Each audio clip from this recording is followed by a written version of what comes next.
নমস্কার এভরিওয়ান, সবাইকে ওয়েলকাম করছি নতুন একটি রেসিপি দেখার জন্য। আশা করি যে যেখান থেকে ভিডিওটি দেখছেন সবাই সুস্থ আছেন এবং ভালো আছেন।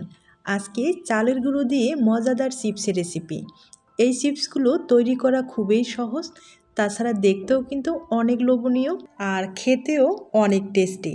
এবার চলুন মূল রেসিপিতে যাওয়া যাক। প্রথমে চালের গুঁড়োর একটা ডো তৈরি করে নিতে হবে।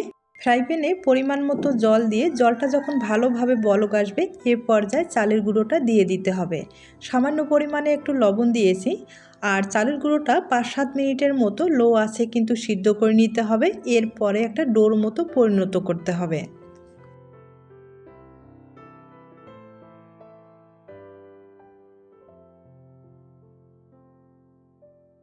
এবার ডোটাকে খুব ভালোভাবে মথে নিতে হবে। একবারে কিন্তু সফট একটা ডো তৈরি করে নিতে হবে।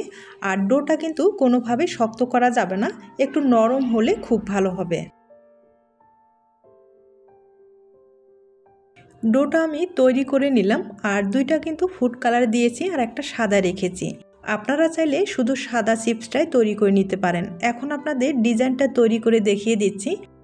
আমি একটা ছোট লিচি কেটে বেলে নিচ্ছি আর যতটুকু সম্ভব পাতলা করে কিন্তু বেলে নিতে হবে। আর যত পাতলা করবেন এই চিপসগুলো কিন্তু খেতে ততটাই ভালো হবে। আর শুকাতে গেলে কোনো রকম সমস্যা হবে না, এগুলো কিন্তু খুব সহজেই ফ্যানের বাতাসে শুকিয়ে নিতে পারেন।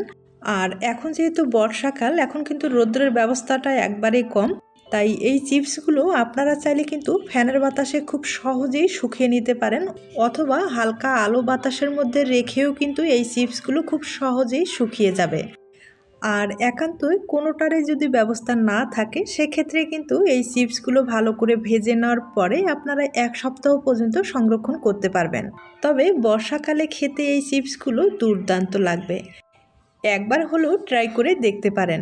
আমি চিপসগুলো একটা কুকি কাটার দিয়ে কেটে নিলাম। আপনারা চাইলে যে কোনো প্লাস্টিকের ঢাকনাগুলো ব্যবহার করে এভাবে কিন্তু কেটে নিতে পারেন। আর একটা পাতলা টিনের সাহায্যে সাইডের এই ডিজাইনগুলো তৈরি করে নিচ্ছে।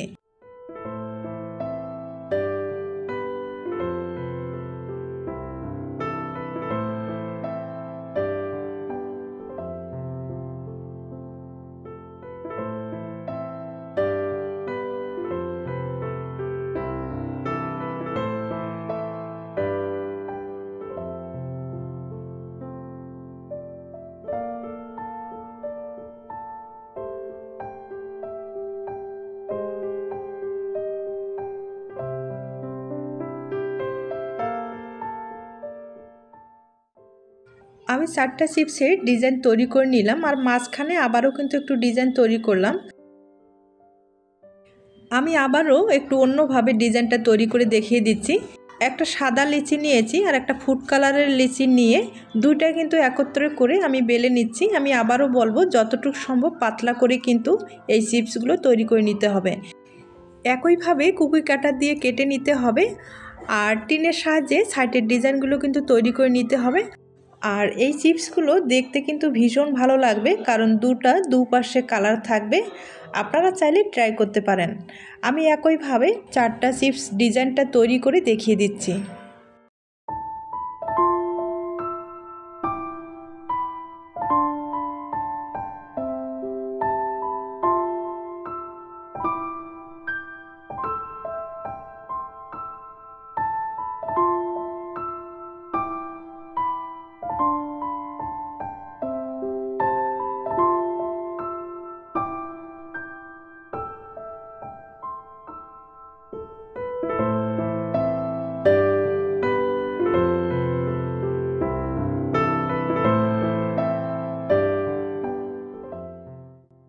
চিপসগুলো আমি সবগুলো তৈরি করে নিলাম আর এগুলো কিন্তু ফ্যানের বাতাসে শুকিয়ে নিয়েছি। আর শুকানোর পরে এই চিপসগুলো দেখতে কিন্তু ভীষণ সুন্দর হয়েছে। এভাবে কিন্তু আপনারা দীর্ঘদিন পর্যন্ত সংরক্ষণ করে খেতে পারবেন। এখন আপনাদের তেলে ভেজে দেখিয়ে দিচ্ছি।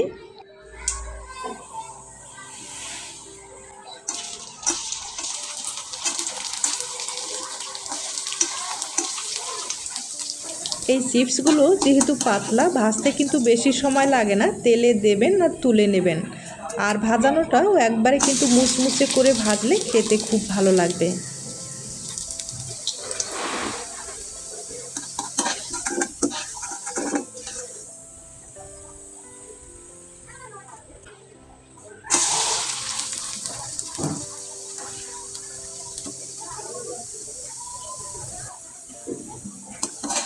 একইভাবে বেশ কয়েকটা চিপস আমি ভেজে দেখিয়ে দিলাম। এখন আপনাদের ভেঙে দেখিয়ে দিচ্ছি। তার আগে ছোট্ট একটা রিকোয়েস্ট থাকবে, যদি রেসিপিটি আপনাদের কাছে ভালো লেগে থাকে তাহলে একটা লাইক দিতে পারেন। এই চিপসগুলো ভাজানোর পরে আপনাদের পছন্দ মতো যে কোনো মশলা কিন্তু অ্যাড করে দিয়ে খেতে পারেন, তাহলে চিপসগুলো খেতে কিন্তু ভীষণ ভালো লাগবে।